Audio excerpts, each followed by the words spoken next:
እናቴ እንዴት ከሞት እንዳተረፈችኝ ንገራችሁ። ረዝም አብራችሁ ነው አሉ። እኔና እናቴ ዛሬ ቀጠሯል። በስስት ከሚያየት አባት እንደተረከብኳት በጥንቃቄና በፍቅር እንደምመለከት ቃል ገብቼ እናቴ ልጄ ላብ እናቴ በርገንዲ ቀለምና አበቦች በጣም ተወዳለች። እቷ አያቴም እንደዛው። የእሷን ነው የወንዱ አያቴ ከጥቅጥቅ አበቦች መሀል ያላቸው ፎቶዎች አበዛዙ። እድር ቤት አያትሽ አበባ ማምረቻ አሜሪካ ሄዳ ከፈተች እንዴ? አልፈርድባቸውም። እኔ ራሱ ገነት ነው እንዴ ያሉት ያስብለኛል። ያው ታሪካዊ አመጣጡና ወራረዱን ላስረዳችሁ ብዬ ነው።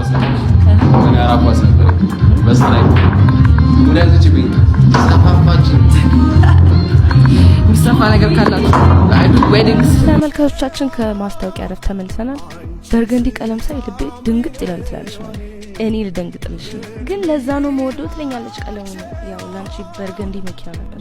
ዛሬ የድርብ ደስታ ቀን ነው ላይ ለምን ማለት ጥሩ ሁሌ እንዲህ ላወራችሁ ፈልግና አንዳች ነገር ሁሌ ይጫጫኛል።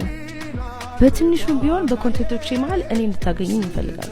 ያው ተፈላሰፍሽ አትበሉኝማ ማለት ነው። ጥሎብኝ የላይ የሚባል ነገር ምንም በሚባል ደረጃ አልችልም።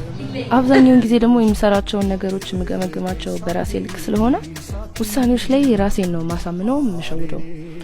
ከራሴ ጋር ደግሞ ብዙ ጊዜ እናሳልፋለን ትንሽ በጣም ስለዚህ በስራዎቼ ላይ ራሴን የሚያሳምን ነገር መስራት ትልቅ ሰላም ይሰጠኛል።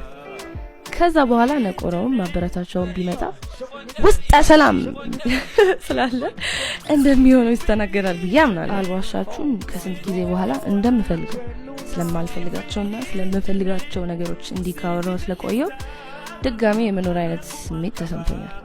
መኖር ብቻ ሳይሆን ከእናንተ ጋር አብሮ ለመኖር እንደ አፍላ ፍቅር። በእናቴ ቪዲዮ ሰበብ ባይሆን ኖሮ ከትንሽ ጊዜ ጀምሮ መጻፍ ራሱ ሳስብ ያንከሸከሸኝ ነበር። በሀሳቡ ድካም ብቻ ሙሉ ሰውነት ይዝሎ ቀመጥ ምን ጥቅም ብራዘር ጊዜውም አይቀልድም። ፒው እናቴ በአንድም በሌላ የመኖር ምክንያቴ ስለሆንሽ በጣም አመሰግናለሁ። ፈሪሃ እግዚአብሔርና ፍቅርን ከአባቴ ጋር በመሆን ስላስተማራችሁኝ በጣም አመሰግናለሁ። አያት 49 ጋር ከማይ ፕላዛ ጎን ያለው ፎቅ ሁለተኛ ላይ ነበር የሄድነው።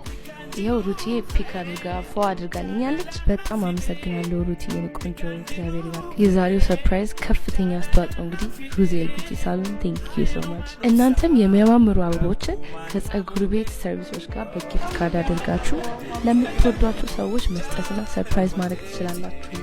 ከዚህ በኋላ እኔ ጥፊ ብትሉኝ ስለማልጠፋ በደንብ እንገናኛለን። እስከዛው ቻው።